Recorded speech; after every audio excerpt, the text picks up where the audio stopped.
Arestado ng kapulisan ng Tibiao Municipal Police Station ang isang lalaki sa kasong reckless imprudence resulting in homicide and multiple serious physical injuries sa Barangay Poblasyon Antique nito lamang ika-6 ng Pebrero taong kasalukuyan.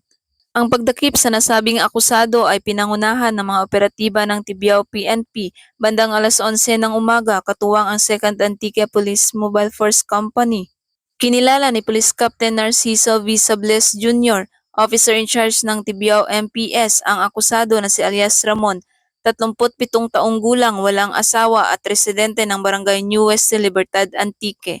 Maayos na naaresto ang akusado sa pamamagitan ng warrant of arrest na may criminal case number 2023-05-10484 na inisyo ni Honorable Ernesto Labiao Abihay, Presiding Judge MCTC 6 Judicial Region, Branch 10 San Jose Antique noong ika-1 ng Pebrero taong kasalukuyan na may rekomendadong piyansa na nagkakahalaga ng 60,000 piso. Kasalukuyang nasa kustodiya ng Tibiao MPS ang naaresto para sa tamang disposisyon.